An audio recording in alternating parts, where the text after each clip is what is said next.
Bueno, pues vamos a retomar donde lo dejamos el pasado sábado. Estamos en el capítulo 5 de Mateo, 5 capítulos, y estamos pues en las llamadas bienaventuranzas, ¿no? Estuvimos viendo las primeras 5 bienaventuranzas. Estuvimos viendo la bienaventuranza de ser pobres, ¿no?, en espíritu, la bienaventuranza para los que lloran, para los humildes, los hambrientos y sedientos de justicia, y los misericordiosos o compasivos, ¿no? Estuvimos viendo ese inicio del Sermón del Monte, estuvimos hablando un poquito de esto, ¿no? Y hoy vamos a retomar con las palabras de nuestro Maestro, ¿no?, de Yeshua, nuestro Mesías, y continuar escuchando estas bienaventuranzas y comentándolas. Entonces vamos a ver eso hoy. Si alcanzamos a terminarlas, vamos a comenzar, ¿no?, una sección llamada o titulada, como la he titulado yo, sobre la ética del reino. Recordamos que estamos en el contexto, ¿no?, del reino de los cielos que se ha acercado, ¿no?, y que comienza el ministerio de Yeshua proclamando el evangelio, este reino de los cielos, ¿no? Y comienza con estas beatitudes, ¿no?, con estas bienaventuranzas para aquellos que se acercan al reino de Dios, ¿no?, y tienen pues estas, podemos decir, estas cualidades, ¿no? Y luego vamos a ver que obviamente, a pesar de que es un llamado de Dios, que es por gracia, pero esto implica el dar fruto, ¿no? Y veremos, si nos da tiempo, lo que implica, ¿no?, el ser bienaventurado, el ser parte de este reino, y veremos el cometido, ¿no?, y el llamado de cada persona en la metáfora que Yeshua pone, o una de las que él pone, ¿no?, hablando de la sal de la tierra y de la luz del mundo, ¿no? Estas famosas palabras que tantos sermones y tantas analogías han servido, ¿no? Y veremos un poquito de esto si nos alcanza el tiempo. Entonces vamos a retomar, vamos a ir a la próxima bienaventuranza. Por allá, que me sitúe, diapositiva, si no me equivoco.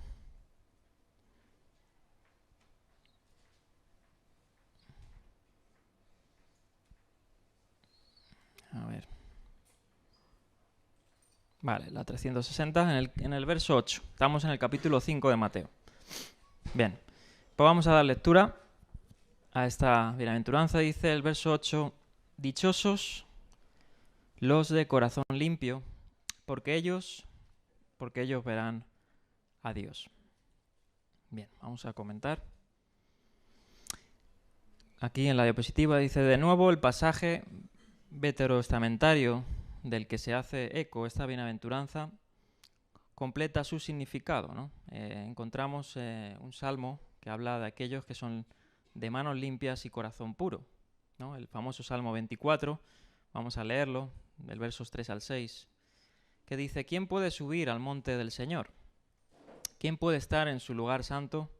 Solo, dice el salmista, el de manos limpias y corazón puro.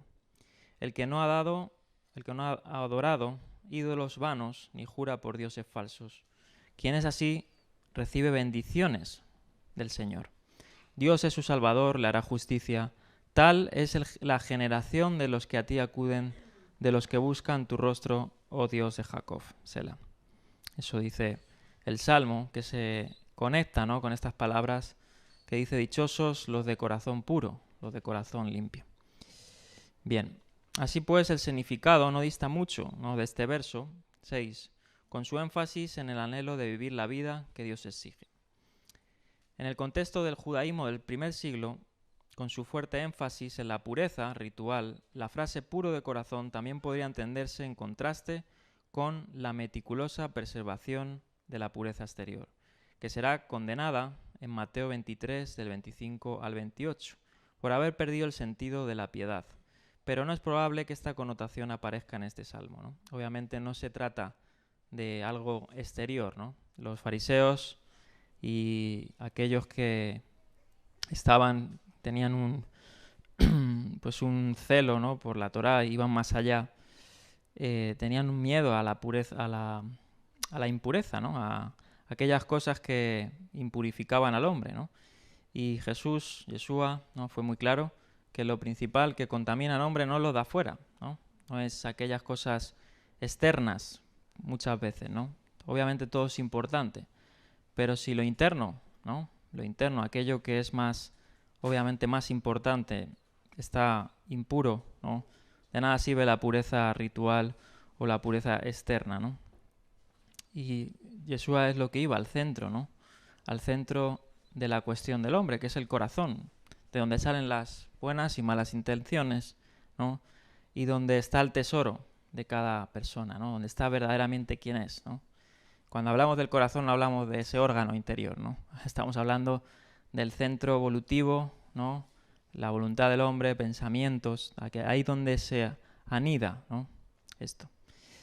Esas palabras de Jesús tan famosas, ¿no?, llamando a los fariseos, ¿no?, que decía en Mateo 23, 25, «Hay de ustedes, maestros de la ley y fariseos hipócritas», ¿no?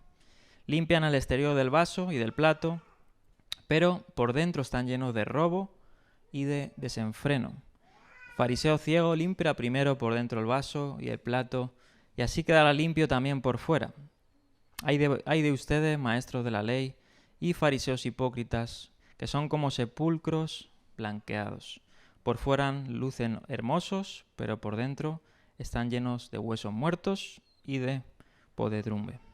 Así también ustedes por fuera dan la impresión de ser justos, pero por dentro están llenos de hipocresía y de maldad, ¿no? Ahí se recalca esto. Se recarga pues esta afirmación, ¿no? Y aquí dice el Señor, dichosos los de corazón limpio, los de corazón puro, ¿no? Aquellos que tienen pues una genuinidad, ¿no? Que responden, ¿no? No solo en lo externo o en público, sino en lo interno, en la soledad, ¿no? Aquellos que no tienen una doble vida. Aquellos son herederos del reino de los cielos, ¿no? Si son los que verán, dicen, a Dios, ¿no? Porque Dios detesta a los hipócritas, ¿no? Ya lo dice por ahí también en otro versículo, que Él detesta a los que son tibios, ¿no? O sea, está claro que el Señor conoce lo interior, ¿no?, lo más profundo de los corazones humanos, pues Él es el creador, ¿no?, y detesta la hipocresía, ¿no?, detesta la doble moral. Y aquellos que tienen pues una genuinidad, ¿no?, de corazón puro, son los que van a ver el rostro de Dios, ¿no? Seguimos la visión de Dios, comentando este verso, que es la meta de los puros de corazón y que aquí se les promete, se expresa a veces en el Antiguo Testamento en términos de un ver real. Encontramos, ¿no?, en el Antiguo Testamento algunas alusiones, ¿no?, y algunos personajes que se dice que vieron a Dios, ¿no?, aun sabiendo que a Dios, dice en otro pasaje, nadie le ha visto, ¿no? Obviamente hay que entender esta metáfora, ¿no?, este lenguaje, y aquí nos da este comentarista los ejemplos, ¿no? Por ejemplo, dice Éxodo 24:10, pasaje del Sinaí, tan famoso, vamos a leerlo así rápidamente. Éxodo, aquí no lo tengo, pero bueno, simplemente habla, ¿no?, de cuando dice que Moisés, ¿no?, pidió ver a Dios, ¿no?, y este le dijo, no, te voy a mostrar mi espalda, ¿no? Dice, puede haber experiencias visionarias en este mundo que incluyan ver a Dios, como para Juan, dice, en la isla de Patmos, pero ver el rostro de Dios es un privilegio reservado para la Nueva Jerusalén, como dice Apocalipsis 22:4. No sé si este pasaje le tengo aquí. Apocalipsis 22:4 dice, lo verán cara a cara y llevarán su nombre en la frente, ¿no? Primera de Corintios 13:12 dice, ahora vemos de manera indirecta y velada, como en un espejo, pero entonces veremos cara a cara. Ahora conozco de manera imperfecta, pero entonces conoceré tal y como soy conocido, ¿no? Y hay otros versos que también, Primera de Juan 3:2, Queridos hermanos, ahora somos hijos de Dios, pero todavía no se ha manifestado lo que habremos de ser. Sabemos, sin embargo, que cuando Cristo venga seremos semejante a Él, porque lo veremos tal como Él es, o sea, sin capas, ¿no? sin espejos, sin limitantes. Mientras tanto, son los ángeles, dice aquí, del pueblo de Dios, y no ese mismo pueblo los que ven su rostro en el cielo. Mateo 18:10 dice: miren que no menosprecien a uno de estos pequeños, porque les digo que en el cielo los ángeles de ellos contemplan siempre el rostro de mi Padre Celestial. Aquí en la tierra el pueblo de Dios puede encontrar fuerzas como si viera al invisible, ¿no? Como dice Hebreos 11:27, pero ese ver no es más que un anticipo de la verdadera visión de Dios en el cielo, ¿no? Que está reservada para aquellos que son puros, ¿no? De corazón. Bien. Y hay otros textos, no lo voy a citar, pero en la literatura también judía se hablaba de aquellos que son puros, ¿no? De corazón. Voy a leer dice: ciertamente Dios es bueno con Israel, con los puros de corazón, ¿no? Como hemos visto del Salmo que hemos leído. La pureza de corazón, seguimos, la próxima, equivale a una integridad interna que se manifiesta obviamente en el comportamiento, ¿no? Mateo presenta a ciertos fariseos como modelos de una pureza externa orientada a las normas que Jesús rechaza porque enmascara la corrupción interior. Sus discípulos, sin embargo, se caracterizan por una piedad y una pureza interiores que fluyen de una devoción absoluta a Dios y superan el mero comportamiento exteriormente aceptable.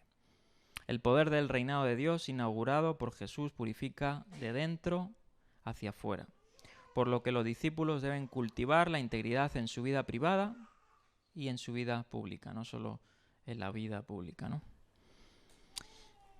Bien, vamos a leer esta cita de San Agustín, o Agustín de Hipona, mejor dicho, que dice, comentando a esta bienaventuranza: ¿qué buscaría uno cuando tiene a Dios ante los ojos?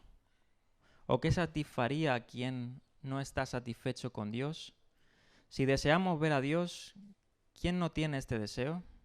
Nos esforzamos por ver a Dios, ardemos en deseos de ver a Dios, pero presta atención al dicho: bienaventurados los limpios de corazón, porque ellos verán a Dios. Provéete de este medio para ver a Dios. Permíteme hablar concretamente. ¿Por qué desearías ver un amanecer con los ojos apagados? Si tus ojos están sanos, esa luz estará llena de alegría. Si tus ojos están ciegos, esa luz misma será un tormento. A menos que tu corazón sea puro, no se te permitirá ver lo que no puede verse, a menos que el corazón sea puro. Termina ahí la cita. Y vamos a leer otra cita, esta de Charles Spurgeon. Dice: cuando el corazón está lavado, se quita el polvo de los ojos de la mente. El corazón que ama a Dios está conectado con una comprensión que percibe a Dios. Hasta que el corazón no es renovado por la gracia soberana, es imposible ver a Dios.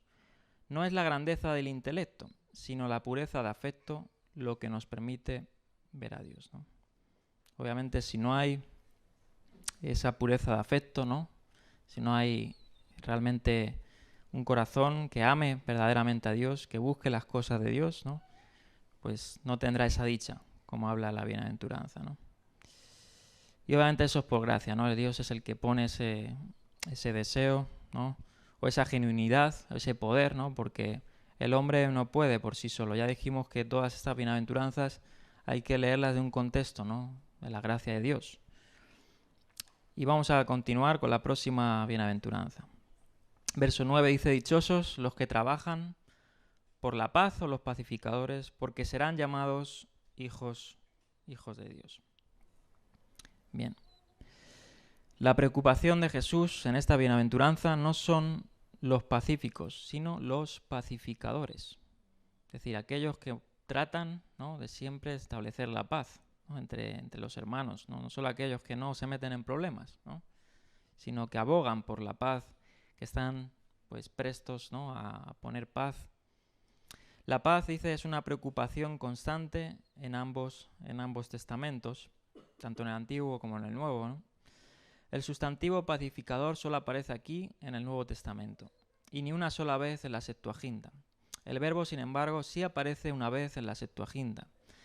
Dice, el que guiña los ojos con engaño el que guiña los ojos con engaño causa dolor a los hombres, pero el que reprende honestamente hace la paz.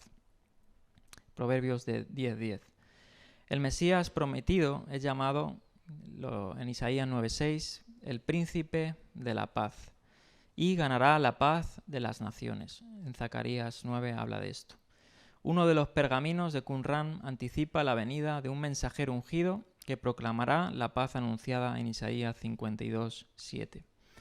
Como muestran algunos de estos y otros pasajes, el hecho de hacer la paz puede tener en sí mismo connotaciones mesiánicas, ¿no? El rol del Mesías siempre ha sido, pues obviamente, traer la paz, no solo en el mundo, ¿no?, escatológica, que todavía no la tenemos, pero sobre todo la paz entre Dios y el hombre, ¿no? Porque había una enemistad, dice Romanos, entre Dios y el hombre por causa del pecado, ¿no? Y el Mesías trajo paz, ¿no?, entre esa hostilidad que causa el pecado. Y obviamente su rol mesiánico es también establecer la paz mundial, ¿no? No una falsa paz, sino una paz obviamente en el contexto del reino de los cielos, ¿no? Que esa paz vendrá obviamente cuando regrese Yeshua, ¿no? Cuando regrese Yeshua, el Mesías, habrá una paz, ¿no? Habrá una paz establecida, ¿no?, por el Mesías.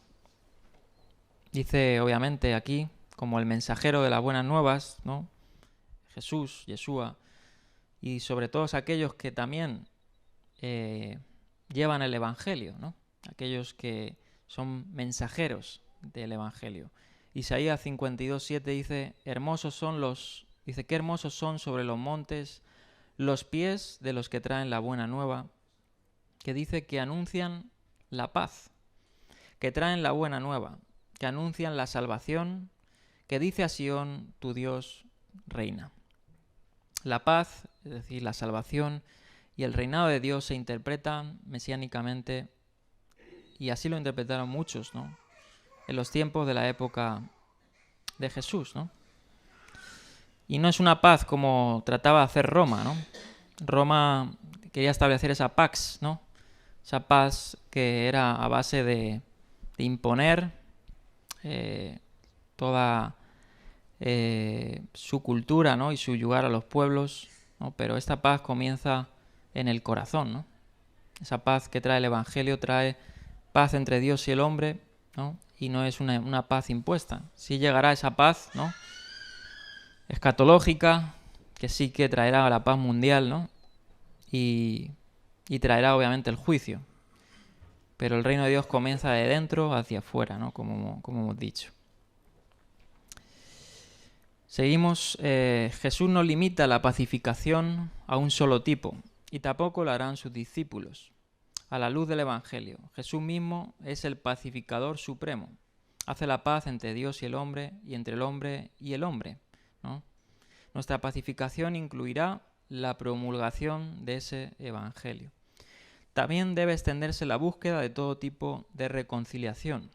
En lugar de deleitarnos en la división, en la amargura, la contienda o en alguna mentalidad mezquina de divide y vencerás, debemos buscar la reconciliación, ¿no? En otra parte dice que nosotros somos ministros, ¿no?, de la reconciliación entre el hombre y Dios, ¿no?, y también entre el hombre y el hombre. Pues estamos llamados a ser pacificadores, ¿no? No solo a proclamar el Evangelio, sino también, obviamente, a llevar el ejemplo de Yeshua, ¿no? Los discípulos de Jesús se deleitan en hacer la paz siempre que sea posible. Y dice aquí, hacer la paz no es apaciguar. El verdadero modelo es el de Dios. Efesios 2:15 y 17 habla de esa paz. Colosenses 1:20. Los que emprenden esta labor son reconocidos como hijos de Dios. Bien. Dice, esta costosa pacificación, que implica superar el deseo natural de ventaja o retribución, se ilustrará en las extraordinarias exigencias de Mateo 5, 39, 42, que anulan el principio humano natural de la lex talionis. Sin embargo, en Mateo 10:34, ¿no?, se nos recordará que no todo conflicto puede o debe evitarse. La cuestión allí no son las relaciones interpersonales, sino la fidelidad a la causa de Dios frente a la oposición. Bien.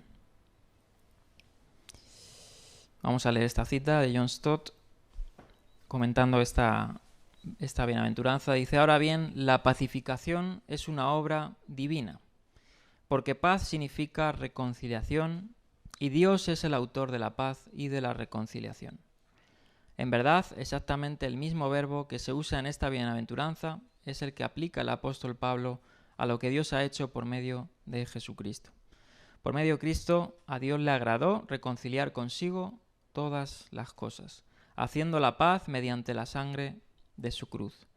Y el propósito de Cristo fue crear en sí mismo, de los dos pueblos, ¿no?, ya sea judío y gentil, un solo y nuevo hombre, haciendo la paz, ¿no?, entre la enemistad, ¿no? Bien. Vamos a continuar, la próxima. Dichosos, verso 10, los perseguidos por causa de la justicia, porque el reino de los cielos les pertenece. Bien. Llegamos ahora a una bienaventuranza inesperada de los perseguidos. Los primeros lectores de Mateo, que probablemente tuvieron alguna experiencia de persecución, ¿no? Se comenta que cuando Mateo escribió el Evangelio, posiblemente ya pues se estaban persiguiendo a los cristianos, ¿no?, a los primeros cristianos. De hecho, Pedro, en su carta, habla de esto, ¿no? Si alguno padece por ser cristiano, ¿no?, dice Pedro, ¿no? O sea, seguidor del Mesías, discípulo de Cristo, ¿no? Entonces, en esta causa, ¿no?, en esta bienaventuranza encontramos que también Mateo añade un poco más específico que Lucas, ¿no? Ya hablamos de algunos ejemplos, como cuando dice bienaventurados los pobres, ¿no?, Lucas 6, y Mateo lo añade, ¿no?, o le sigue dando una especificación. Por ejemplo, dice bienaventurados los pobres de espíritu, ¿no?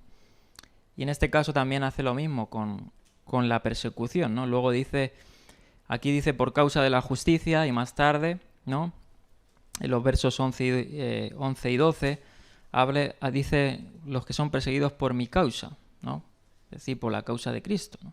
Porque se comenta que ya en esta época, cuando Mateo escribió el Evangelio, por allá, estamos hablando de entre el año 50 aproximadamente, ¿no?, pues estaban persiguiendo ya las comunidades seguidoras del Mesías, ¿no?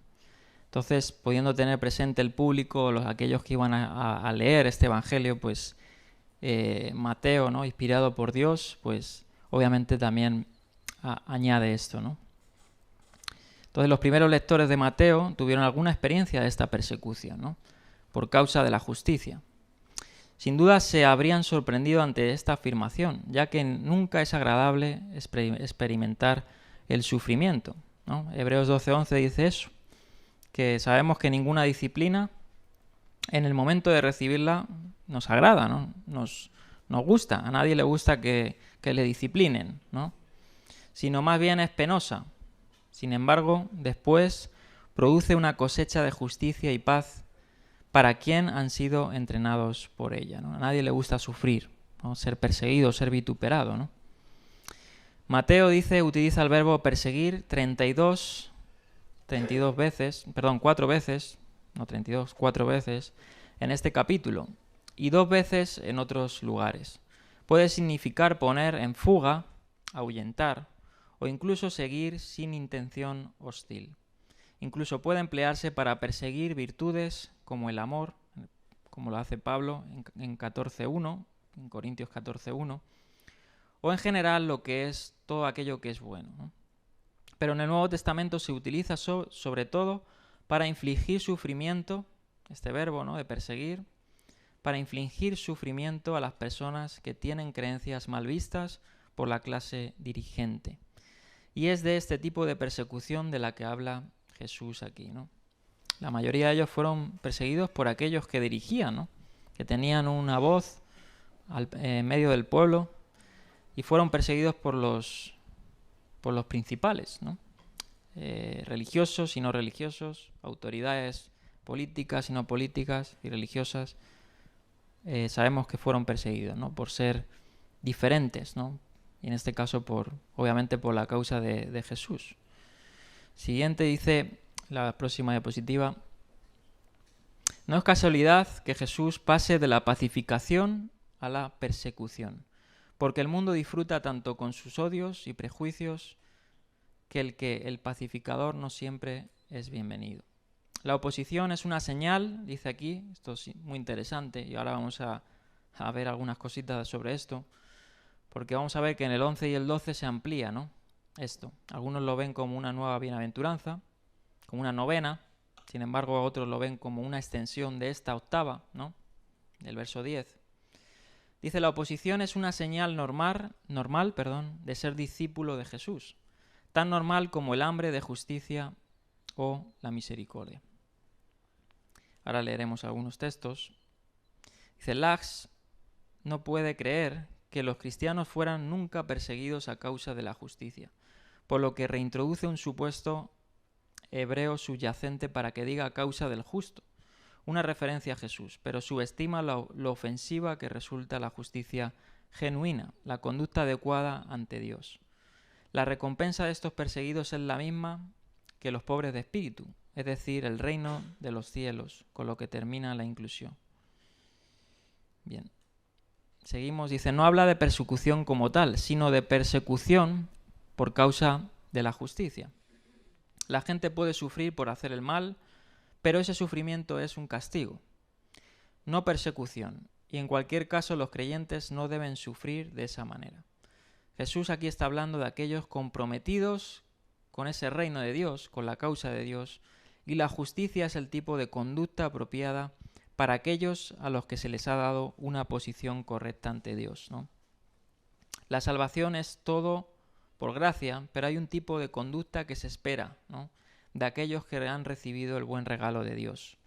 Y ese tipo de conducta sobre el que Jesús pronuncia una bendición, ¿no? La justicia que el creyente tiene que desarrollar, ¿no?, que es esa justicia que está ligada al guardar su palabra, ¿no? Obviamente sabemos, y estuvimos hablando un poquito de esto, está la justificación, ¿no?, delante de Dios, ¿no?, y luego está el caminar en esa justicia, ¿no? Caminar en justicia, que es seguir los estándares y las normas, ¿no?, que Jesús ha puesto, no como imposición, sino por un compromiso, una genuinidad, ¿no?, una respuesta al amor que se ha depositado, ¿no? Los que sufren persecución por la causa de Dios y no por culpa suya reciben una bendición como la de los pobres de espíritu, ¿no?, que dice que de ellos es el reino de los cielos. Hay la misma actitud subyacente y la misma recompensa final. Seguimos, dice aquí Craig Evans, la literatura apocalíptica de la antigüedad tardía predice la próxima persecución de los justos, ¿no? En esos tiempos había pues muchos textos, ¿no?, llamados apocalípticos, ¿no? Hay más de 30, si a alguno le interesa buscar, ¿no?, se denomina la literatura apocalíptica, ¿no? Entre ellos está, por ejemplo, Enoc, ¿no?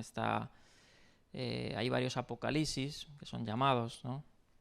Está el testamento de los patriarcas y otra literatura que también circula, ¿no?, que circulaba en esa época y que hablan de una persecución, como dice aquí la bienaventuranza, ¿no?, que la iban a padecer aquellos que perseguirían la justicia, ¿no? Aquí hay algunos ejemplos, vamos a leerlas. Por ejemplo, en primero de Enoc dice: «Hay de vosotros, pecadores, que perseguís a los justos, porque seréis entregados y perseguidos a causa de la injusticia, y pesado será su yugo sobre vosotros». Dice el testamento de Leví: «Anularéis la ley y despreciaréis la palabra de los profetas con perversidad malvada, y perseguiréis a los justos y aborreceréis a los piadosos, las palabras de los fieles abominaréis». El testamento de Judá, ¿no?, de ese 12 patriarca, dice: «Habrá falsos profetas como tempestades y perseguirán a todos los justos», ¿no? Y eso ocurrió, ¿no?, en los tiempos del Mesías, ¿no? Se persiguió a todos aquellos que iban en busca de ese reino, en busca de esa justicia, y la habrá, ¿no?, en nuestros días. ¿no? De hecho, muchos la estamos viviendo, esa persecución, ¿no? En menor o mayor medida, ¿no? Aquí posiblemente no se esté viviendo mucho, quizás más en oposición, ¿no? Hoy en día en las redes sociales, pues en algunos ámbitos, ¿no? Sobre todo, con todas estas ideologías, ¿no? De género, que hay tanta tolerancia, pero no se toleran, pues, otras cosas, ¿no? Sin embargo, sabemos que va a venir una persecución más fuerte, ¿no? Porque sabemos que Jesús también lo anticipó. De hecho, en Mateo lo veremos, ¿no? Más adelante, cuando comienza a hablar de los últimos tiempos, ¿no? Ahí se nos habla, pues, que también vendrá una persecución, ¿no? Vendrá una persecución a los creyentes antes de la venida, ¿no? Y del regreso del Mesías. Y lo hubo en los tiempos del Mesías y lo habrá, ¿no? Seguramente en los tiempos venideros, cuando el sol, ¿no? Vaya despuntando, ¿no? Bien, vamos a seguir, vamos a leer esta cita también de Agustín. Dice: por causa de la justicia, este añadido distingue claramente al mártir del ladrón, porque también el ladrón, a cambio de malas acciones, está haciendo como una pintura de ese suceso, ¿no? Cuando Jesús estaba crucificado y a su derecha y a su izquierda habían dos malhechores, ¿no? Y dice sobre esto: por causa de la justicia, este añadido distingue claramente al mártir del ladrón, porque también el ladrón, a cambio de malas acciones, sufre a manos de la ley y no pide un premio o una guirnalda, sino que paga la pena debida. No es la pena como tal, sino el fundamento de la pena lo que hace al mártir. Elijamos primero la razón correcta y luego soportemos la pena sin ansiedad. Dice: había 3 cruces en un mismo lugar cuando Cristo sufrió.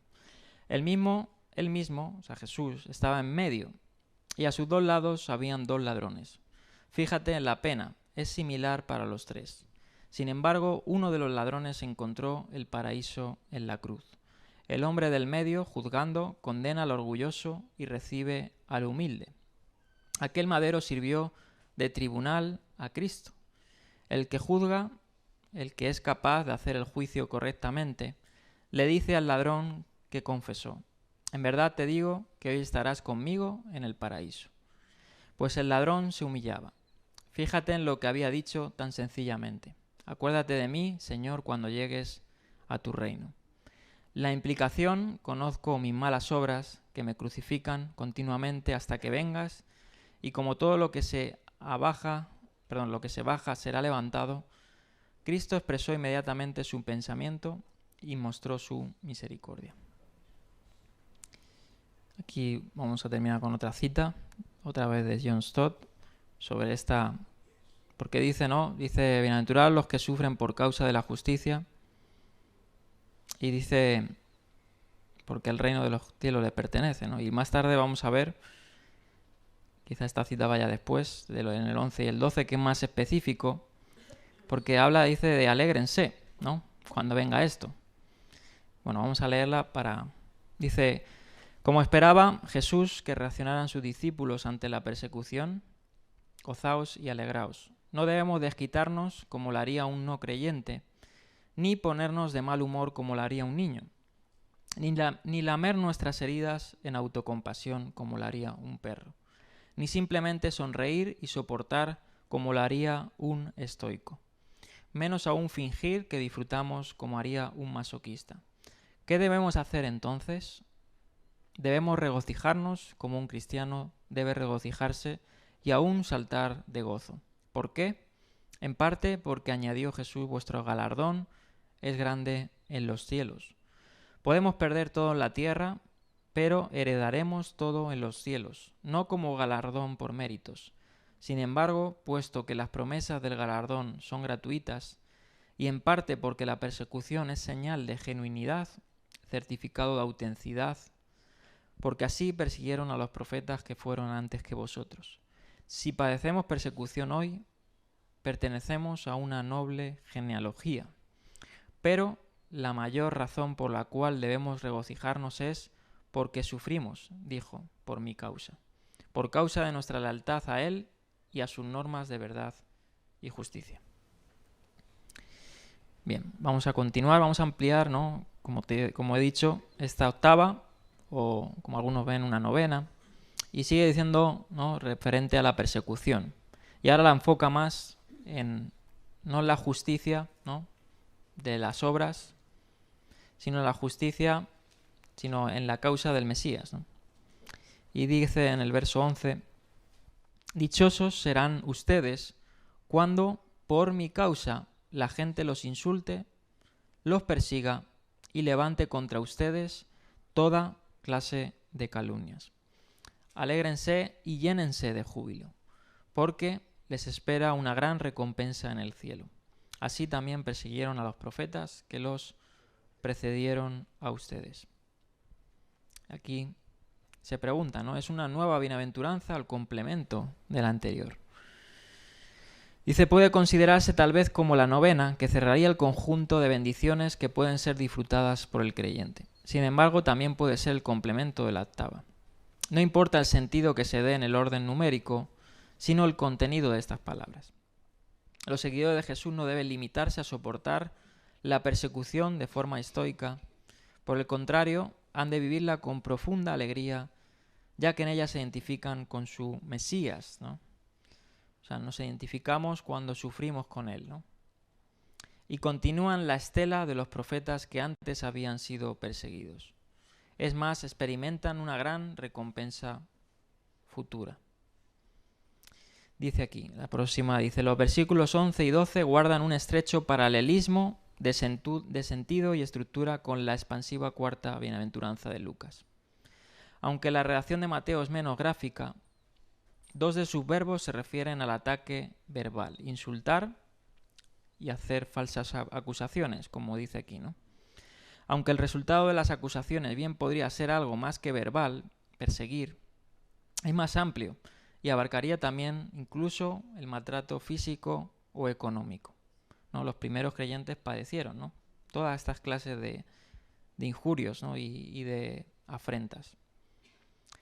Dice aquí, una nueva nota significativa en comparación con el verso 10 es que la causa de la persecución no simplemente es la justicia, el estilo de vida distintivo de los discípulos, sino más específicamente por mi causa. Una frase que deja claro que este discurso no solo es una llamada a la conducta moral, sino que se fundamenta en la autoridad única y las exigencias radicales del Mesías. El tema de este versículo se amplía en Primera de Pedro, en todos esos pasajes, ¿no? Vamos a leer algunos de ellos que hablan de este padecimiento que estaban llevando a cabo, ¿no?, los cristianos en los tiempos de Mateo, ¿no?, y de Pedro. Y dice Primera de Pedro 2 al 12, mantengan entre los incrédulos una conducta tan ejemplar que aunque los acusen de hacer el mal, ellos observen las buenas obras de ustedes y glorifiquen a Dios en el día de la salvación. En el capítulo 3, verso 13, le dice a los mismos, y a ustedes, ¿quién les va a hacer daño si se esfuerzan por hacer el bien? Dichosos, y aquí está citando estas palabras de Jesús, ¿no?, Pedro, dichosos si sufren por causa de la justicia. No teman los que ellos temen, ni se dejen asustar. Más bien honren en su corazón a Cristo como Señor. Estén siempre preparados para responder a todo el que pida razón de la esperanza que hay en ustedes. Pero háganlo ¿cómo? Con gentileza y con respeto, manteniendo la conciencia limpia para que los que hablan mal de la buena conducta de ustedes en Cristo se avergüencen de sus calumnias. Y si es la voluntad de Dios, es preferible, dice Pedro, sufrir por hacer el bien que por hacer el mal. Y sigue diciendo más adelante en el 4.3, pues ya basta con el tiempo que han desperdiciado haciendo lo que le agrada a los incrédulos, ¿no? Esto se lo dice también a nosotros. Entregados al desenfreno, a las pasiones, a las borracheras, a las orgías, a las parrandas y a las idolatrías abominables. A ellos les parece extraño que ustedes ya no corran con ellos en ese mismo desbordamiento de inmoralidad y por eso los insultan, ¿no? Pero ellos tendrán que rendirle cuentas a aquel que está preparado para juzgar a vivos y muertos, ¿no? No sé, yo creo que todos hemos vivido esto, ¿no? Yo personalmente lo he vivido con amistades pasadas. Obviamente, cuando uno se juntaba con ese tipo de amistades, era como ellos, o practicaba lo que ellos, ¿no?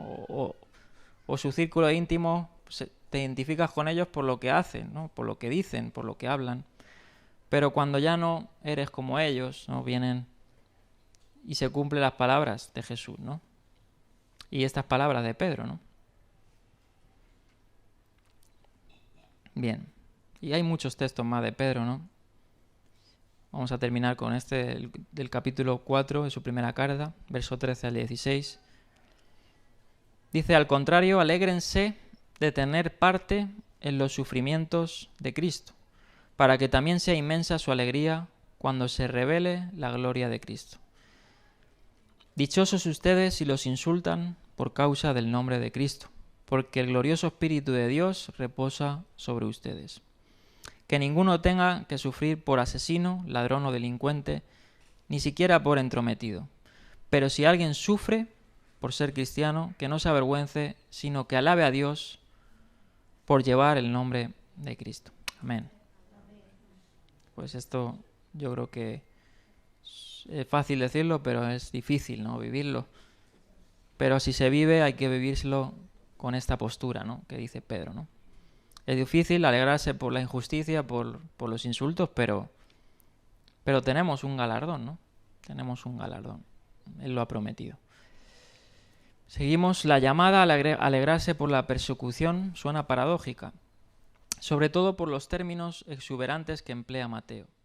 Pero como en el caso de la bienaventuranza relativa a los que lloran, la bendición no está en el sufrimiento en sí, sino en su resultado prometido. El concepto de una recompensa para compensar las desventajas de los discípulos se hace ahora explícito. A diferencia de muchos cristianos modernos, Mateo no es tímido sobre la recompensa, que espera a los que son fieles a su vocación. Bien, vamos a seguir. Bueno, aquí comentando, ¿no?, sobre la persecución de los profetas, ya todos conocemos, ¿no?, porque lo cita aquí Jesús, ¿no?, los profetas dice que fueron perseguidos, ¿no? Se nos viene a la mente el caso de Jeremías, ¿no? Ahí hay unos cuantos textos que hablan sobre su caso, ¿no? Jeremías 20:10, etcétera, que hablan de la persecución que Jeremías tuvo que aguantar, ¿no? Querían, obviamente, deshacerse de Jeremías. Y nos pone el ejemplo porque todos los que hablen, ¿no?, y que proclamen el reino de Dios o de los estándares del reino de Dios van a ser perseguidos. Y si no son perseguidos, y ahora vamos a leer algunas citas, hay que preguntarse, ¿no?, ¿por qué?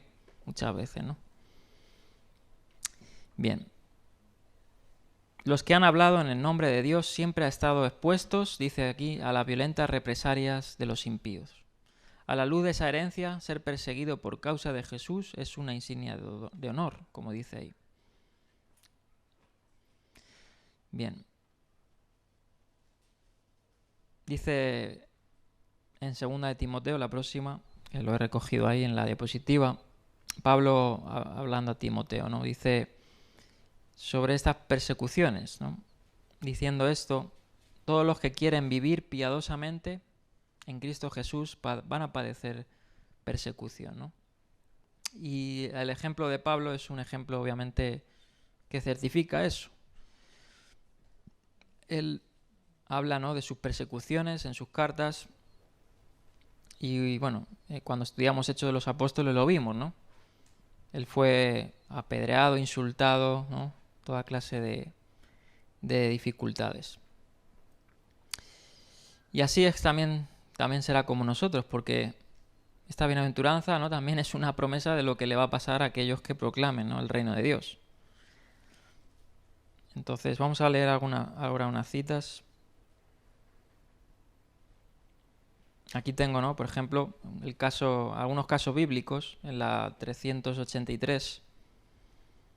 y quisiera leerlo. Dice: la justicia es antagónica, y aunque no se predique con tantas palabras, confronta la maldad por su mismo contraste. Y aquí están los ejemplos bíblicos, ¿no? Abel, dice, no le predicó a Caín, pero la vida justa de Abel, tipificada por su apropiado sacrificio al Señor, fue un reproche constante para su perverso hermano, quien finalmente lo mató. Cuando Moisés eligió identificarse con su propio y despreciado pueblo hebreo, en lugar de comprometerse con los placeres de la pagana sociedad egipcia, pagó un gran precio. Sin embargo, él consideró mayores riquezas el vituperio de Cristo, es decir, el sufrimiento que él llevaría, ¿no? Todos recordamos la historia de Moisés, ¿no? Moisés fue, pues a los ojos, fue una persona que podía haber tenido muchísimos beneficios, ¿no? En Egipto. Sin embargo, él renunció a eso, ¿no? Y por causa de eso estuvo sufriendo, tuvo que huir, ¿no? De Egipto. Y eso es un ejemplo, ¿no? Para nosotros. Y dice ahí, ¿no? Él estimó, Hebreos 11:26, mayor los vituperios de Cristo que los tesoros de los egipcios. Aquí hay un ejemplo histórico de Girolamo Savonarola. Este fue uno de los reformadores, que poco se conoce de su historia, ¿no? Creo que Rajoy por ahí puso hace unos años el ejemplo, ¿no? De Savonarola. Porque Savonarola fue uno que criticó mucho a la iglesia medieval, ¿no? A la iglesia católica, en ese caso. Y dice: en su poderosa condena del pecado personal y de la corrupción eclesiástica, el predicador italiano allanó el camino para la reforma protestante, la cual empezó pocos años después de su muerte. Dice, un biógrafo escribió: su predicación fue una voz de trueno y su denuncia del pecado fue tan terrible que las personas que lo escuchaban iban por las calles medio aturdidas, desconcertadas y silenciosas. A menudo sus congregaciones lloraban tanto que todo el edificio resonaba con sollozos y lamentos. Pero las personas y la iglesia no pudieron tolerar mucho tiempo a tal testigo, y por predicar justicia no comprometida, Savonarola fue declarado culpable de herejía y ahorcado y su cuerpo quemado. ¿No? Aquí hay un ejemplo de gente que ha pagado, ¿no? Ese precio del reino, ¿no? Vamos a leer esta cita de un puritano llamado Thomas Watson, que dice así: aunque nunca sean tan mansos, misericordiosos y puros de corazón, su piedad no los protegerá de sufrimientos. Ellos deben colgar sus arpas en los sauces y tomar la cruz. El camino al cielo es a través de espinos y sangre. Se establece como una máxima que si seguimos a Cristo debemos ver las espadas y los palos.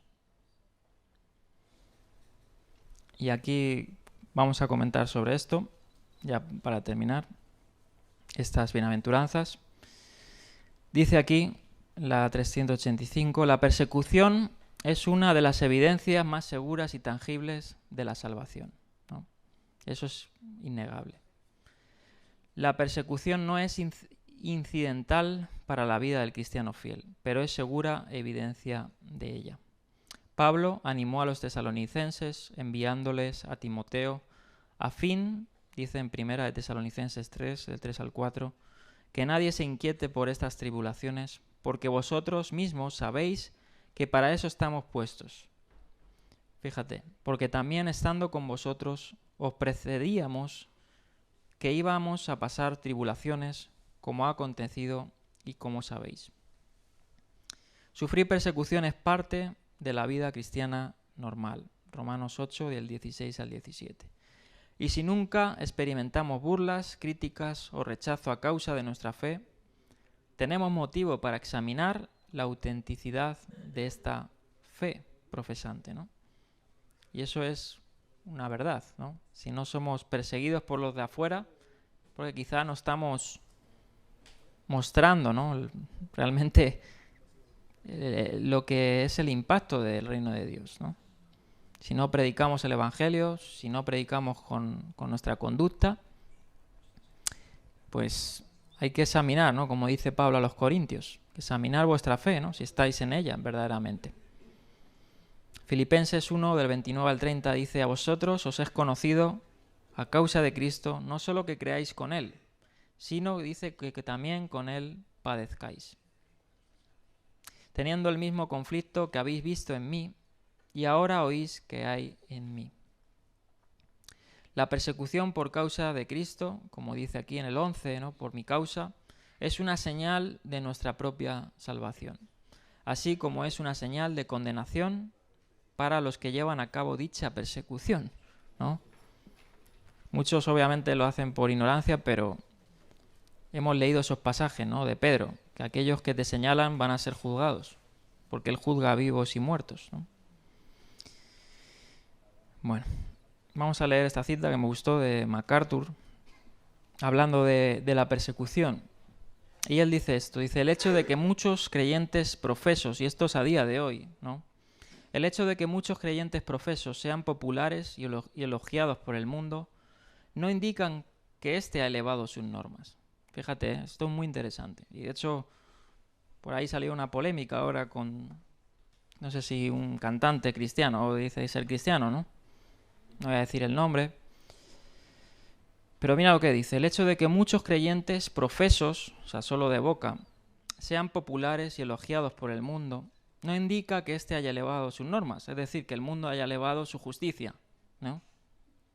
Sino que muchos, es lo contrario, es que muchos cristianos la han rebajado, sino que muchos que se hacen llamar por el nombre de Cristo han bajado los suyos. A medida que se acerca más el momento de la aparición de Cristo, podemos esperar que aumente la oposición del mundo, no que disminuya.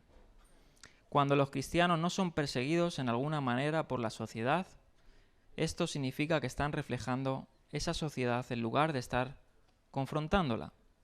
Y cuando complacemos al mundo, podemos estar seguros de que afligimos al Señor, ¿no? Esto lo habla muy, muy claro Santiago, ¿no? Jacobo, su capítulo 4 de su carta. Verso 4 dice: oh gente adúltera, ¿no saben que la amistad con el mundo es enemistad con Dios? Si alguien quiere ser amigo del mundo, se vuelve enemigo de Dios. Y en primera de Juan dice: no amen al mundo ni nada de lo que hay en él. Si alguien ama al mundo, no tiene el amor del Padre. Porque nada de lo que hay en el mundo, los malos deseos del cuerpo, la codicia de los ojos y la arrogancia de la vida provienen del Padre, sino del mundo. El mundo se acaba con sus malos deseos, pero el que hace la voluntad de Dios permanece para siempre. Amén. Y bien, vamos a terminar estas bienaventuranzas con esta reflexión. Y de las bienaventuranzas, los cristianos aprenden que los rasgos de carácter que reflejan el reino de Dios son principalmente humildad hacia Dios, misericordia hacia los demás. Por la gracia de Dios, estos rasgos están presentes en principio en la vida del pueblo de Dios. Sin embargo, estos rasgos deben cultivarse para que se hagan más dinámicos y presentes de hecho. Los creyentes desarrollan la madurez en el discipulado a medida que crecen en su comprensión y obediencia a las Escrituras mientras se enfrentan a las pruebas de la vida. El recurso del Espíritu y el aliento de la comunidad cristiana, esto es muy importante, ¿no? Son necesarios. Obviamente, por tus propias fuerzas no puedes, ¿no? Tiene que ser por las fuerzas del Espíritu de Dios, ¿no? Y, obviamente, porque Dios ha establecido una iglesia, ¿no? Dios ha establecido un lugar, una autoridad, para que nosotros podamos también nutrirnos, ¿no? Y crecer. Y eso es algo que busques donde le busques, las vueltas que le busques, no hay justificación de un cristiano solitario, ¿no? O un cristiano o un creyente que no se congregue. En un mundo que valore más el orgullo que la humildad y la agresión que la misericordia, los discípulos de Jesús son la contracultura.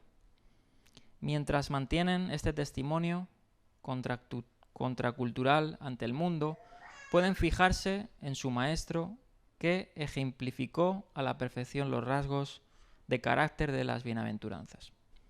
Jesús era manso, Jesús lloró, Jesús cumplió toda justicia. También fue misericordioso y sobre todo fue oprimido y perseguido. Así, cuando los discípulos cultivan las gracias contraculturales de las bienaventuranzas, en realidad están cultivando la semejanza con el Maestro. Vivir en el presente según los valores del reino futuro marca a los discípulos de Jesús como desfasados con respecto a sus contemporáneos y los equipa para el testimonio al que ahora se dirige el sermón. Bien, pues aquí vamos a dejar atrás esto y vamos a ahora adentrarnos en este paréntesis, ¿no? Seguimos en el contexto del sermón de la montaña. Ya hemos visto aquellos que son dichosos, ¿no? Esas promesas para aquellos que muestran esos frutos. Y ahora vamos a ver la conducta del reino, ¿no? En los famosos pasajes, ¿no? De la sal y la luz.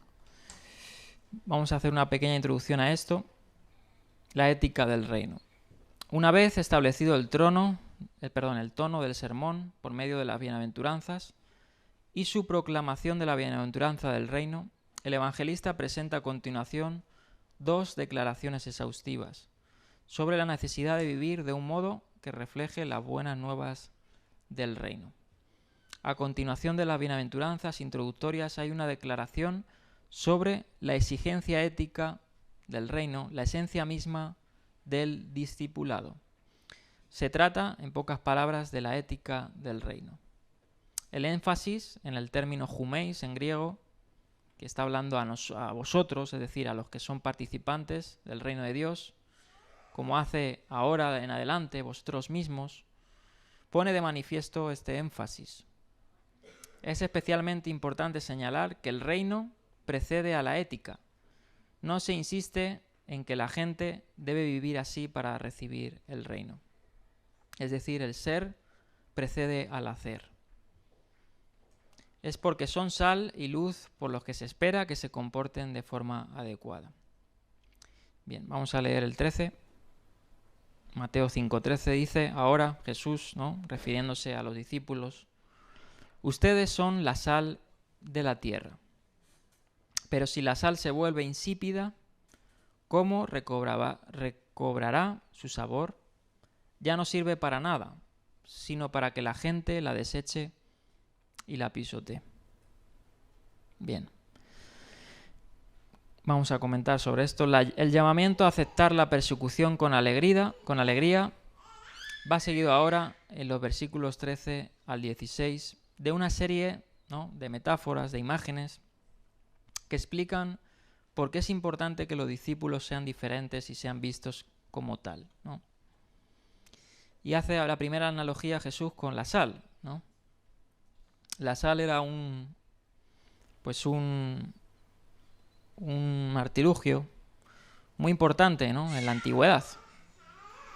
Tanto así que, incluso historiadores romanos, que incluso textos judíos, ¿no?, mencionan mucho este artilugio, ¿no? Encontramos, por ejemplo, en el libro de Eclesiástico, hablando de cuáles son las necesidades básicas de la humanidad. Y dice Eclesiástico 39:26, las necesidades básicas de la vida humana son el agua, el fuego, el hierro y la sal, la harina de trigo, la leche, la miel, la sangre de la uva, el aceite y la ropa. Encontramos en estos textos, incluso, como he dicho, de historiadores, ¿no?, como dice, el mundo no puede subsistir sin sal. Los discípulos no son menos esenciales para el bienestar de la tierra que aquí se refiere a la vida humana en general. Bien, obviamente la sal tenía unas propiedades, ¿no?, y se usaba en muchos ámbitos en la antigüedad, ¿no? Hay hasta un análisis muy interesante de David y Allison sobre la sal. Lo tengo aquí en las diapositivas, si alguno el día de mañana lo quiere leer. Pero tenía principalmente la característica, ¿no?, la sal se usaba para aromatización, conservación de alimentos, ¿no? Y cualquiera de estos usos, o ambos, darían aquí un sentido apropiado. Los discípulos han de ser o dar sabor al mundo en el que viven, o han de ayudar a evitar su corrupción, ¿no? Se han buscado múltiples, ¿no? Interpretaciones o analogías de a qué se estaba refiriendo aquí Yeshua, ¿no? Jesús. Y bien, se han dado hasta, como te he dicho, en ese desarrollo 11 posibilidades, ¿no? Sin embargo, vamos a ver que es un sentido, este ejemplo es un sentido más espiritual, obviamente, ¿no? Porque también se ha comentado, ¿no? Sobre, obviamente, la sal no puede perder su salinidad, ¿no? Se ha comentado mucho eso. Sin embargo, hay incluso argumentos en contra de eso. Ahora veremos algún comentario sobre eso. Vamos a seguir. Dice, la imagen de la sal es algo difícil de interpretar debido a su amplio uso en el mundo antiguo, ¿no? Se utilizaba como condimento para las comidas, eso está en Job 6.6, Colosenses 4.6. Se añadía la sal a los sacrificios, se relacionaba con la pureza, era signo de tierra estéril, era signo de lealtad, se utilizaba como un fertilizante, se utilizaba para limpiar a los recién nacidos, ¿no? Ahí están todas esas citas, entre otras cosas, ¿no? Dice en la siguiente, en la Misná, la sal se asocia con la sabiduría, ¿no? En la literatura rabínica ponían la metáfora de la sal con la sabiduría. Sotá 9.15. El historiador romano Plinio el Viejo describe uso de la sal en su historia natural. El uso purificador de la sal podía ser la intención aquí dado, pero quizás las múltiples formas en que la sal beneficia al mundo es el punto de la metáfora, no uno en específico, ¿no? Intentar una precisión interpretativa no es acertado en este caso. La imagen de la sal debe considerarse contextualmente como análoga, en cierto modo, a la imagen más accesible de la luz. La sal es una metáfora de la influencia beneficiosa que uno ejerce sobre el mundo. De forma análoga, o como la luz es beneficiosa al iluminar la oscuridad, sin embargo, la sal que ha perdido su salinidad no sirve para nada. Es decir, la esencia del creyente tiene que impactar o tiene que llevar su cometido, ¿no? No existe, por decir así, un cristiano que no dé fruto, ¿no? Que no sale, ¿no? En la analogía de la sal, porque no sirve para nada. Es decir, no existe. Esa es la conclusión. Y ahora vamos a ver un ejemplo que pone Kinner, muy interesante, porque parece ser que la literatura judía más tardía, o que se recogió más tardíamente, también estaban estas analogías, ¿no? Y ahora vamos a ver una de ellas. Bien. Se comenta, ¿no?, entre los comentaristas, que la sal del Mar Muerto no era como hoy la sal de hoy en día, ¿no? Por ejemplo, aquí en el verso, en la diapositiva 393, dice así: la sal no salada es una contradicción, como el agua, el ejemplo que daba Betz, el agua que pierde su humedad. No, es imposible, ¿no? Si no es salada, no es sal. Pero la sal que se utilizaba en el mundo antiguo rara vez era cloruro sódico puro. Dice aquí, la sal que se recogía alrededor del Mar Muerto, esto lo dice R.T. France y otros muchos, ahora vamos a ver el ejemplo que va a poner Kinner. La sal que se recogía alrededor del Mar Muerto contenía una mezcla de otros minerales, y es posible imaginar que el verdadero contenido de sal se lavaba, dejando un residuo inútil. En cualquier caso, Jesús no está enseñando química, y la ridícula imagen de intentar salar lo que debería ser en sí mismo la fuente de salinidad es una poderosa acusación contra los discípulos, obviamente, que han perdido su carácter distintivo y por tanto ya no tienen nada que aportar a la sociedad, ¿no? Hay muchos que han criticado estas palabras, ¿no? Pero no hay que perder en vista que es una metáfora, ¿no?, con fines de a lo que Cristo se está refiriendo es la esencia del cristiano, ¿no? No está resolviendo temas químicos, ¿no? Pero algunos comentan esto, que la sal del Mar Muerto no era como hoy es la sal, ¿no? Bueno, para eso hay muchos más comentarios, ¿no? No quiero tampoco ir más allá. Vamos a ver este ejemplo que da Kinner, la 394, del dicho, ¿no? O estas metáforas que se hacían, ¿no? Y lo encontramos una en el Talmud, ¿no? En el Talmud de Babilonia. Y dice aquí, en el comentario socioretórico de Kinner, dice: una historia judía posterior ilustra cómo los oyentes del siglo I habrían entendido el argumento de Jesús. Según se cuenta, un curioso preguntó a un rabino de finales del siglo I: ¿con qué salar la sal insípida? Este respondió: con la placenta de una mula, ¿no? No sé si alguno ya lo entiende. Obviamente es una... ¿Cómo se diría el término? Una hipérbole, no, es un... No, es una ironía, ¿no? O sea, una mula no tiene placenta, ¿no? Entonces dice: haces una pregunta estúpida, obtienes una respuesta estúpida. La sal no puede dejar de ser sal, pero por supuesto si lo hiciera, dejaría de tener valor como sal. Aunque algunos sugieren que este relato desafía la visión de Israel como sal, o citan la imagen rabínica de la ley como sal, en este contexto Jesús desafía a sus discípulos. La sal insípida carece de valor, y lo mismo ocurre con un discípulo profeso que carece de compromiso genuino. No existe tal discípulo, ¿no? Podríamos llegar a la conclusión. Bien, vamos a algo práctico. John Stott, en su libro El Sermón del Monte, dice: ¿qué significa en la práctica ser sal de la tierra? Para comenzar, nosotros, el pueblo cristiano, debemos ser más valientes, más francos en condenar el mal. Sin duda, la condenación es una acción negativa, pero también lo es la acción de la sal. En ocasiones, las normas son flojas y resbaladizas. En una comunidad, a falta de una clara protesta cristiana, Lutero subraya esto, enfatizando que la denuncia y la proclamación van de la mano, ¿no?, cuando se predica verdaderamente el Evangelio.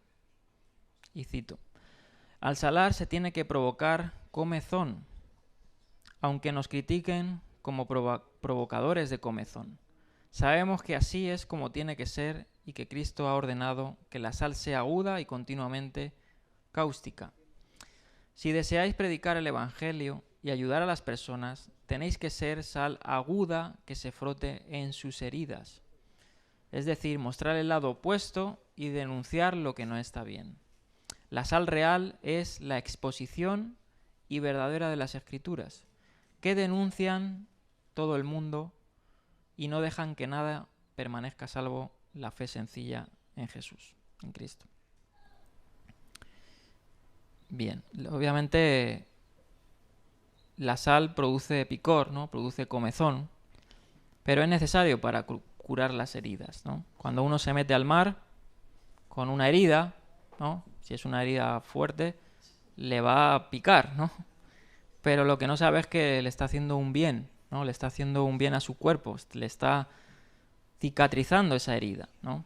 Así es el Evangelio. El Evangelio no es, aquí Jesús no puso, como dice Helmut, que pone otra analogía, voy a leerla, que está también recogida en este libro. Dice Helmut, no sé cómo se pronuncia su apellido, Tielike, dice, citando esta cita de Lutero, ¿no?, dice, al ver a algunos cristianos, dice, uno creería que su ambición es ser los tarros de miel del mundo. Endulzan y azucaran la amargura de la vida, con una concepción excesivamente fácil de un Dios amante. Pero Jesús, por supuesto, no dijo: vosotros sois la miel del mundo. dijo: vosotros sois la sal de la tierra. La sal produce picazón, y el mensaje no adulterado del juicio y la gracia de Dios ha sido siempre algo que pica. Bien. Vamos a terminar con la analogía de Mateo 5, 14 a 16. Vamos a leerlo. Y ustedes, hablando a los discípulos, son la luz del mundo. Una ciudad en lo alto de una colina no puede esconderse. Ni se enciende una lámpara para cubrirla con un cajón.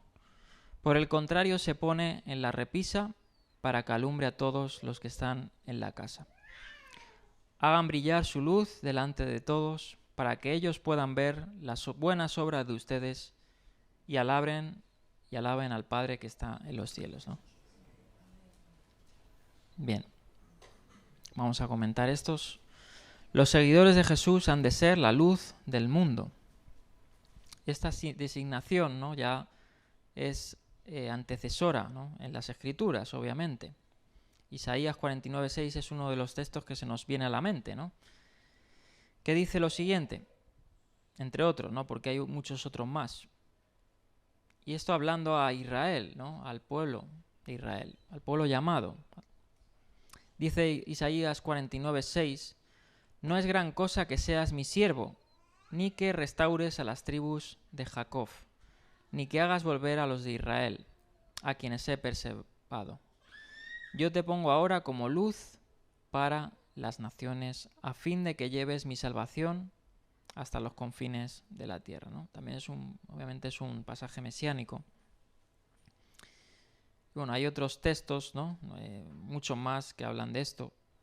Y no solo en las Escrituras, ¿no?, incluso en textos interestamentarios, en textos circulantes en la época, ¿no? En la literatura judía también se habla de esta analogía de ser luz, ¿no? Y el Mesías obviamente lo recalca, ¿no?, de quién es la luz verdadera, ¿no? Bien. Se supone, dice aquí, que el pueblo de Dios es la luz del mundo. Por ejemplo, el Testamento de Leví dice: el cielo es más puro que la tierra, y ustedes, las luminarias de Israel, son como el sol y la luna. En el Evangelio de Juan, Jesús dice: yo soy la luz del mundo. El político y escritor romano Cicerón describe a Roma como una luz para todo el mundo. También encontramos esa analogía inclusive en esto, en la sociedad pagana, ¿no? Sin embargo, Jesús lo detalla más propiamente, ¿no? Él es la luz. Y sus discípulos. La luz del mundo, por supuesto, tiene su origen en el propio Dios, que creó la tierra e hizo nacer la luz. Eso lo habla, ¿no?, en la creación. Que proporciona luz e iluminación a este pueblo y que envía a su Mesías para traer la luz a un Israel oscurecido. Ese texto lo hemos leído, Isaías 9:1, ¿no?, al 2, ¿no? De hecho, lo hemos leído recientemente, que dice: tierra de Zabulón y de Neftalí, ¿no? Aquellos que moraban en sombra de muerte, luz, dice, resplandeció sobre ellos. Es decir, su Mesías iba a traer la luz a Israel y algún día el Mesías sería la misma fuente de la luz. Eso está en Isaías 60:19 y en el Apocalipsis, ¿no? Isaías 60:19 dice... 60:19, perdón. Ya no será el sol tu luz durante el día, ni con su resplandor te alumbrará la luna, porque el Señor será tu luz eterna. Tu Dios será tu gloria, ¿no? Y la misma analogía, citando a Isaías o pintando ese cuadro de escatológico, ¿no?, está descrito en Apocalipsis, cuando dice que no habrá necesidad de luz, de luna, porque la fuente de la luz es el mismo Dios, ¿no? Como dice ese verso. La siguiente dice: la luz es un símbolo religioso universal. Tanto en el Antiguo como en el Nuevo se utiliza esta simbología y significa o puede simbolizar pureza frente a la suciedad, cuando viene la verdad sobre el error, ¿no?, el conocimiento frente a la ignorancia, la revelación y la presencia divina frente a una reprobación o un abandono de Dios, ¿no? Se utiliza en este sentido en las Escrituras. La referencia a la ciudad sobre una colina es en cierto modo bastante obvia. A menudo habían ciudades en este tipo, ¿no? en las épocas de Jesús, ¿no? Algunos comentaristas pues han hecho algunos ejemplos de a cuál ciudad podía estar refiriéndose Jesús, aunque es más, obviamente el ejemplo no es más geográfico, sino es más espiritual, ¿no? Pero posiblemente los discípulos podían haber tenido en mente alguna ciudad, ¿no? Por ejemplo, Seforis, ¿no? Era una ciudad que estaba solo a 4 millas al norte de Nazaret y estaba situada sobre una colina, ¿no? Las luces de esta ciudad eran muy grandes y sofisticadas, ¿no? Se comenta eso, lo comenta Flavio Josefo. Tenía grandes edificios al estilo de Roma, romano, ¿no? Ya dijimos que Séforis fue una ciudad construida por Herodes Antipas, ¿no? Posiblemente sea una ciudad a la que podían los discípulos hacer memoria de esta analogía, ¿no? Y otras muchas más, como pueda ser, me gustó, a ver si veo este comentario. Por ejemplo, o puede ser que se refiriese obviamente a Jerusalén, ¿no? Que estaba asentada sobre montes.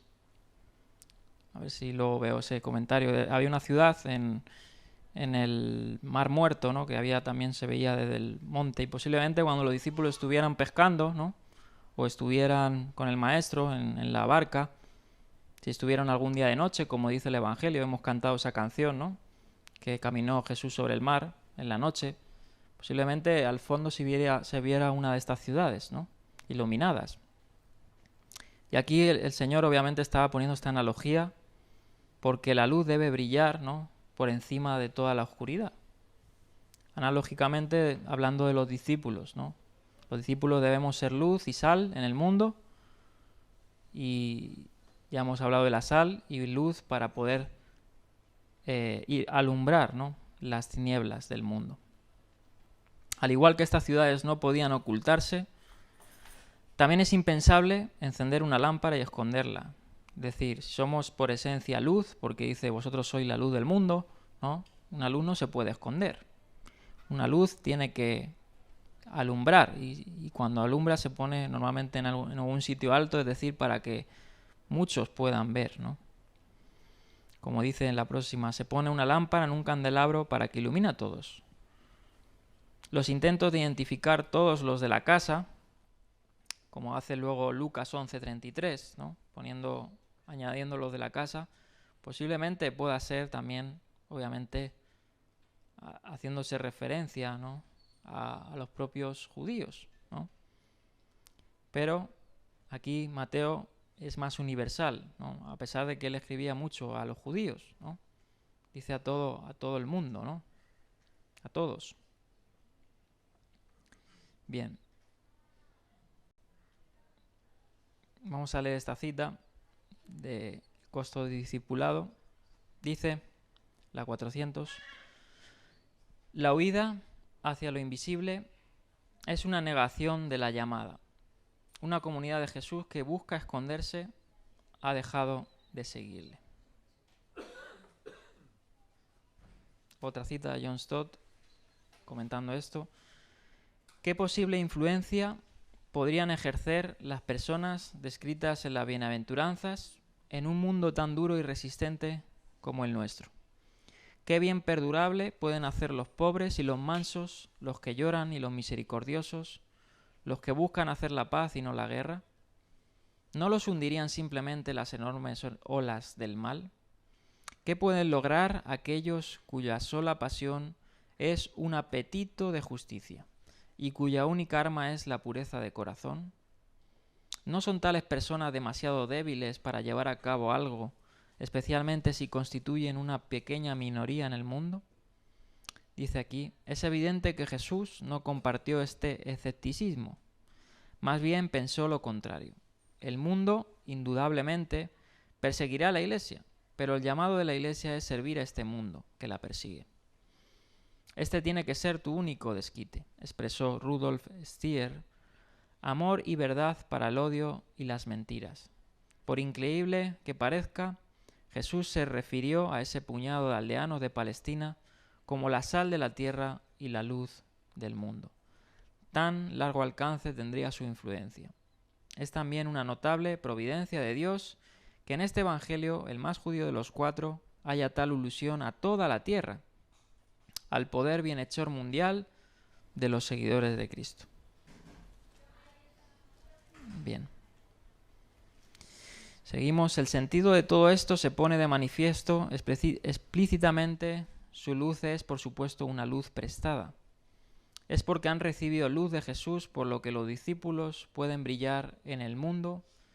Así se remite a lo anterior, que vuestra luz brille de manera mencionada. Esta luz se traducirá en buenas obras, como dice el verso 16, que sean vistas por la gente, y una disposición que debe entenderse con cuidado, obviamente, ¿no? Pues más tarde Jesús va a condenar, como hemos visto, a aquellos que solo hacen que su falsa luz brille a los ojos de los hombres, ¿no? Obviamente el enfoque de que brille esa luz, ¿no?, traducido en buenas obras, es para dar gloria al Padre que está en los cielos, no para su propia gloria. Dejar brillar la propia luz es vivir según la perfección del reino y manifestar así la justicia o la constitución del reino, es decir, la Torá, según su interpretación correcta, ¿no? Como va a hacer ahora después. Justamente esto lo va a hacer ahora después, en los próximos versículos, ¿no? Hablar de la verdadera justicia del reino. Bien. Las buenas obras han de ser vistas, no para que los hacedores sean felicitados como buenos y honrados siervos, sino de tal manera que los observadores den gloria a vuestro Padre, ¿no? Es decir, terminar con esa doxología, ¿no?, con esa alabanza al Padre. Y aquí es la primera vez que aparece, ¿no?, en Mateo, ¿no?, el término de Padre que está en los cielos. Bien, vamos a hablar un poquito de esto para terminar y ya terminamos. En la 404, es la primera vez en este Evangelio que se llama a Dios Padre. Un uso que será recurrente, 44 veces, un total solo superado por Juan. En este sermón aparece 16 veces. La paternidad divina significa mucho para Mateo. En el Antiguo Testamento y entre los judíos a veces se llamaba Padre a Dios, aunque no era muy común, ¿no? No era muy común que los judíos llamaran a Dios como Abba o como Padre, ¿no? De hecho, hay unas pocas citas, las tengo ahí recogidas en la diapositiva. No hay grandes citas. Mateo califica a menudo Padre con una referencia al cielo. Y eso en el Evangelio de Mateo es más característico. El título de Padre para hacerse referencia al cielo. Estamos tan acostumbrados a referirnos a Dios como el Padre que no nos detenemos a reflexionar que se trata de una forma revolucionaria de pensar en el alto y sublime. Esto dice Leon Morris en su comentario. Que se trata de una forma revolucionaria de pensar en el alto y sublime que habita la eternidad, cuyo nombre es Santo. Jesús alteró para siempre nuestra manera de pensar en Dios. Es decir, hacerlo más cercano, ¿no? El nombre de Padre es, la paternidad de Dios es hacer más cercano, más presto, ¿no? Los judíos no se acostumbraban a llamar a Dios como Padre, ¿no?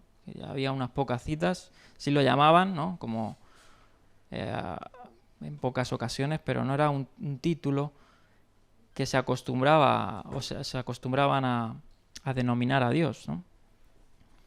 Vamos a terminar con este comentario de Agner a este término de Padre.